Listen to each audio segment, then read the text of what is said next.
అసెంబ్లీలోనే వారికి హామీ ఇవ్వటం, ఈ 26 తొలగించినటువంటి 26 కులాలని మేము తిరిగి ఈ బీసీ కులాలని మళ్ళీ రిజర్వేషన్ కల్పిస్తామని వారు స్వయంగా ఒప్పుకున్నారు. అయితే ఇంతవరకు కూడా మా 26 కులాలని వారు తిరిగి బీసీ సదుపాయం కల్పించాల.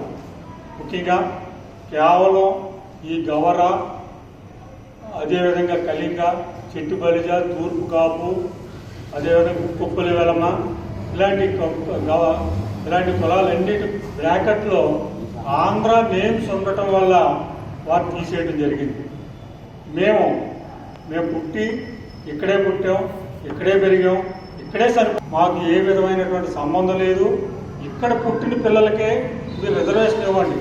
ఎవరన్నా మీకు ఆ డౌట్ వస్తే కట్ ఆఫ్ డేట్ పెట్టుకుని జూన్ 2 తర్వాత ఎవరన్నా వచ్చినట్లయితే వారికి ఆఫ్ చేసుకోండి. కానీ ఇక్కడ ఉన్నటువంటి ఎవరైతే 26 కులాలు ఉన్నారో వారందరూ కూడా మాకు బీసీ రిజర్వేషన్ తిరిగి కల్పించాల్సినటువంటి అవసరం ఉంది. ఎందుకంటే ఉమ్మడి రాష్ట్రంలో ఉండగా మాకు అక్కడ ఉన్నటువంటి ఆస్తులన్నిటి కూడా అమ్ముకుని వచ్చి ఇక్కడ తెలంగాణని, హైదరాబాద్ చుట్టుపక్కల ప్రాంతాలని డెవలప్ చేసేది. ఈరోజు మీది కాదు, మీరు ఇక్కడ సంబంధం లేదని చెప్పడం అనేది కరెక్ట్ కాదు. అదేవిధంగా మేము ఆర్ కృష్ణయ్య గారిని పట్టుకుని మరి వారి ఆధ్వర్యంలోనే మేము ఎన్నో పోరాటాలు చేసుకుంటూ వారు వెన్నట్టు ఉంటూ మరి కృష్ణయ్య గారు జాతీయ నేషనల్ లెవెల్లో కూడా జాతీయ బీసీ కమిషన్ని మరి రాజ్యాంగ హోదా కల్పించే విధంగా వారు బీసీ ఆర్ కృష్ణయ్య గారు చాలా కృషి చేశారు.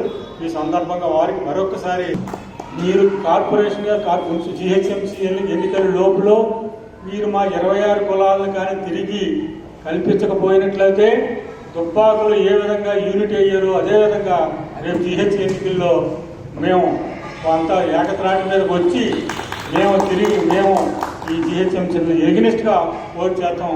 లేదా మీరు మమ్మల్ని కలుపుకోవాలనుకుంటే మాత్రం మీరు వెంటనే 26 కులాలని తిరిగి మాకు రిజర్వేషన్ కల్పించాలి. పిల్లలు ఉద్యోగ సౌకర్యాలు బీసీ, పిల్లలు ఓసీ ఈ విధంగా ఉన్న పరిస్థితి కాబట్టి అందరినీ బీసీ కులాలుగానే ఉంచాలి.